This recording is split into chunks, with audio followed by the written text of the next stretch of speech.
Hello students, this is second lecture of chapter number 2, that is functions of bank. In previous video we have studied regarding primary functions of bank. In this video we are going to study secondary functions of bank.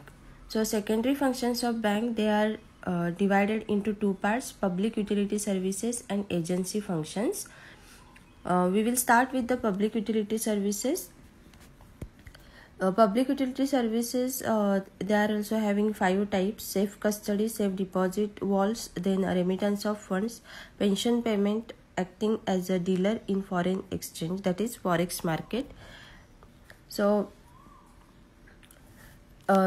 we have seen that primary banking functions, what banking are doing primarily, that we have seen in first video. So in addition to that primary banking functions, banks perform some other functions also, and most of the functions are performed for the convenience of the customers and are mostly incidental to the main functions of the bank. So these are called as the subsidiary functions or the secondary functions.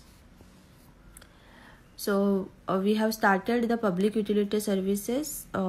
We have seen the 5 types. First is the safe custody. So bank undertakes a safe custody of valuable against theft and fire, such as negotiable instruments, securities, jewelry and other important documents of its clients. Banks used to accept for safe custody sealed packets of valuables.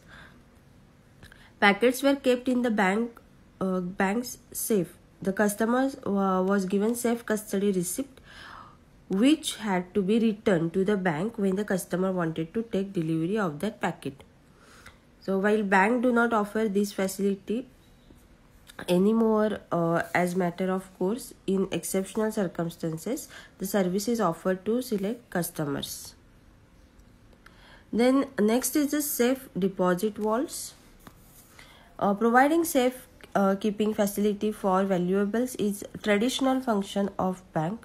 So in fact, banks originated as safekeepers of valuables like grains and precious metals.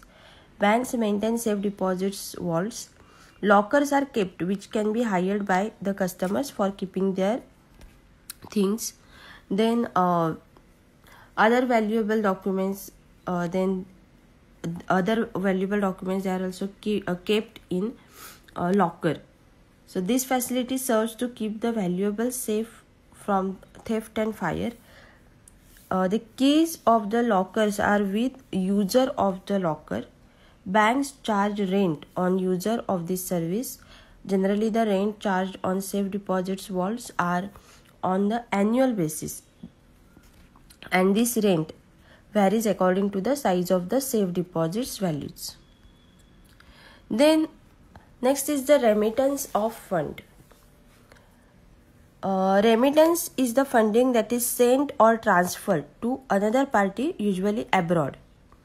A remittance can be sent to another country via wire transfer, mail, draft or checks. Generally, remittance can be used to pay family members back in person's home country. The bank performs the work of transferring funds from one place to another place or from one person to another person if and when requested by their client.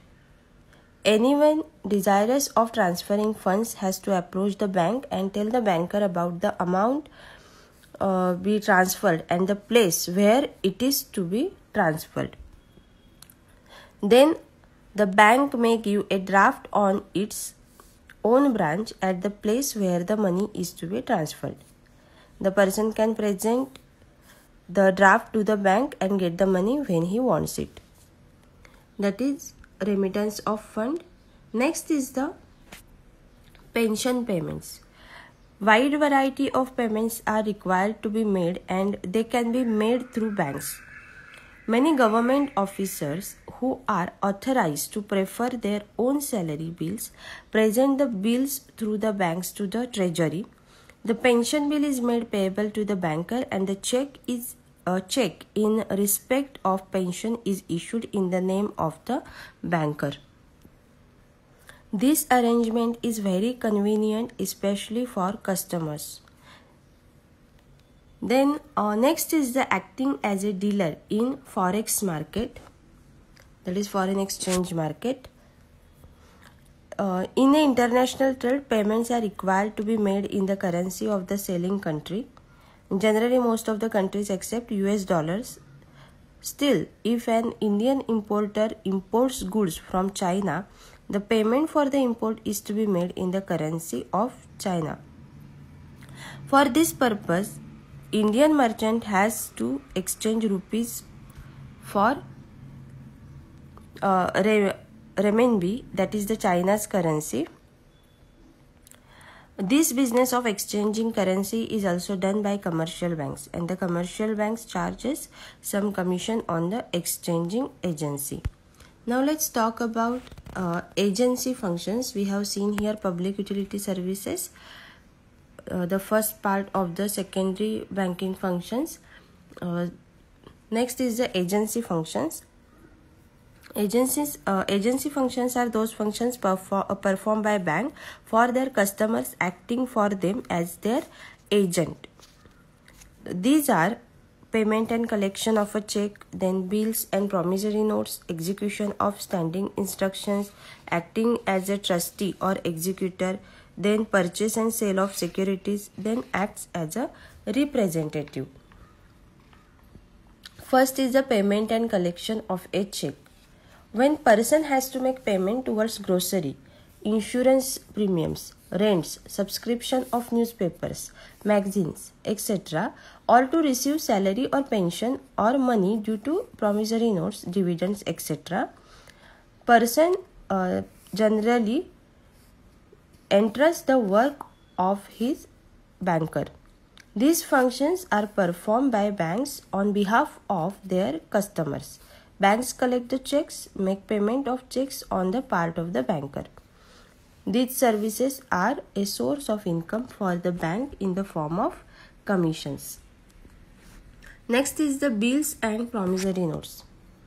Banker is responsible to his customer and is under obligation to make payment of checks to the right the person in accordance with the instructions of the drawer of the check.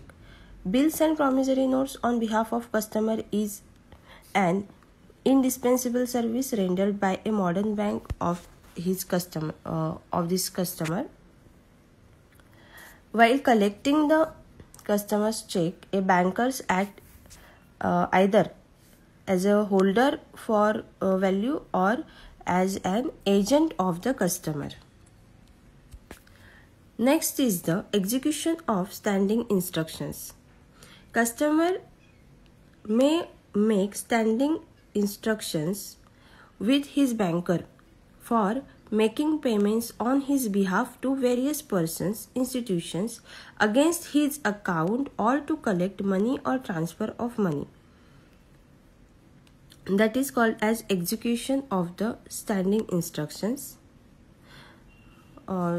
Customers can give standing instructions to the banker regarding to buy or sell stocks or shares at particular price on his behalf. Then next is the act as a trustee or executor. Bank may act as a trustee for executions of wills if the depositor so desires.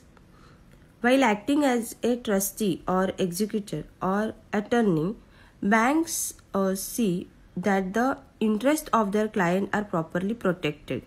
Banker becomes an executor in case of buying or selling stocks or shares on behalf of customers.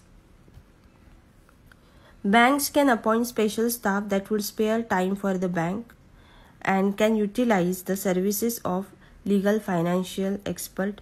Banks can extend their utility to the society. They are best suited to act as a trustee. Then next is the purchase and sale of securities. Banks perform the function of selling or buying of shares. or debentures or any other type of securities for the depositors of the bank. The depositors have to inform the bank about the prices at which the securities should be purchased or sold. On such specific instruction, the bank purchases or sells the securities for its depositors or any other person who requests the bank to do so. The next the last in the agency function is the acts as a representative. The bank can perform the function of a representative or act as its client's representative in various matters. In this capacity, they can carry on the necessary correspondence or comply with the technicalities of income tax payments, custom clearance, security passport, etc. All these functions are described as agency functions, as these are performed by the banks in the capacity of the representative or agent of the party. So these are the agency functions of bank. There are some other functions also which are done by banks. These functions are distribution to third-party products, non-fund based credit facilities, and government business. So in distribution of third-party products, bank also performs selling of the other products related to finance, like various investment options like mutual fund, government bonds, corporate bonds. Banks sell different types of credit and debit cards for their customers. First is the bank assurance. Bank assurance is an agreement between a bank and insurance company, allowing the insurance company to sell its product to the bank's clients base is called bank assurance. In simple words, bank assurance means the selling of life insurance and other insurance products and services by banking institutions. Next is the mutual fund. Investing in shares of companies is rather tricky because no one can predict the movement of share prices in the stock exchanges, and a lot of time and expertise is required to keep track of the fortunes of companies. So individuals are best advised to take the help of professionals who have made investment their full time actively. Mutual fund collects funds from investors, both individuals and others, and invest it in shares and bonds. Since investment is their only activity, they have the expertise to judge the strength and weakness of the individual companies and take rational investment or disinvestment decisions. The next is the insurance of credit card and debit card.